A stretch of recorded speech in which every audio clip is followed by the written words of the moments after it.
cucina? Con la nonna! Nonna, arame qua. Marisa, ma dove mi hai Caro. portato? Perché non siamo nella tua cucina? Ho un demo qua che sono sicuro che sia tutto messo bene, vara che poi sia tutto in ordine. Bisogna fare il colore, bisogna che mi tieni qualcosa qua. Ah, che non ti mintata di tutto, ora puoi mostrare a casa mia. Bene, cosa combiniamo oggi, Marisa? Ah, caro, se te ne dicano dormo. Ah, ti piace che la cucina mia tocca pagargli i danni? No, E ora te me pei a naranza a vivo. E dopo te mettai il fenocchio fin. E mo le massa grosso così. Poi tu cautai a me. Ciao, anche vieni buone tagliarle così fine con la fettatrice. Con una cucina così attrasato che non adopera. Guarda che robetta. Tagli un fian da barba del fenocchio che tu lo sai.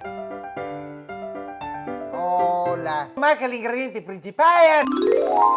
Insalatina di finocchio, arancia, olive e petto di oca affumicato. Le anche vuoi mangiare l'oca? Adesso, caro, è il momento giusto. Cioè? Come non ti lo sai? Quanti anni sei stata insieme a tuo marito prima che purtroppo mancasse? 43, caro. E non ti ha mai avuto un pensierino per qualcuni No, altri? no, con cura vera che se sono Tony. Neanche una baruffa con Tony, qualche Ui, dì? ostia baruffai che tutti i dì, che io ero un saltrone in casa, se era un baruffare, ma se vuoi bene lo stesso, che tu capio. E se te fosse venuto a sapere che Tony magari le aveva fatto qualcosa con un'altra? Ah, sarà fuori dalla porta? Tutto che vedi se senza di me. Temo! Ho saluto adesso te vedi che se tutti sti telefoni, sta roba, non dura più niente. Se ti brava, gli ai tempi che ti aiuta. Sì, tempi anche era differente una volta che te dica te il tuo uomo te ieri a posto, una volta te rompi una roba di cercare di aiutarla 30 volte. Ma ha voluto dirmi che non sarebbe bello se te cattesse un di nuovo, adesso che ti sei da sola. No.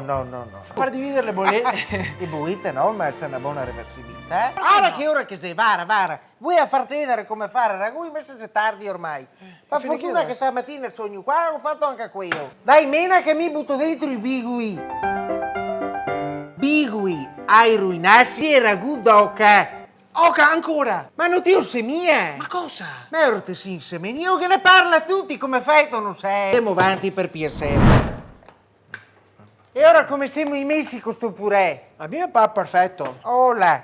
E questa è la mia specialità. Pensate che se ancora la ricetta quella che mi ha dato mia suocera. Tu suocera, e che rapporto avevi Marisa con Ah, tua che suocera? non ti ritacchi adesso, dai, sta buono. Coscia d'oca in confì, senti che ben che ho guito, con purè di zucca e composta di pere e cannella. Ma Marisa, tu mi devi spiegare perché tutto il menù è a base di oca. Ma andiamo dai! L'unico che a terra che non lo sa! Ma tutto il mese di novembre sui migliori ristoranti, trattorie e pasticcerie di Padova e provincia troverai un sacco di piatti dedicati all'oca e al dolce di San Martino. E tu sei San Martino Al perché? sacramento, Non l'abbiamo ecco fatto. che mi mancava! Per quello se te dicano dormo! Dai che lo portami. Come ti ho che portati? Certo. Però te mi hai tolto in giro fin adesso, te sei tutto! Marisa, ma sei qua apposta a fare il video? Nei cameraman. Ma è tutto organizzato. Ma tasi che non sei in corto nessuno! E ricordatevi che chi che non mangia l'oca a San Martino non vede il becco di un quattrin.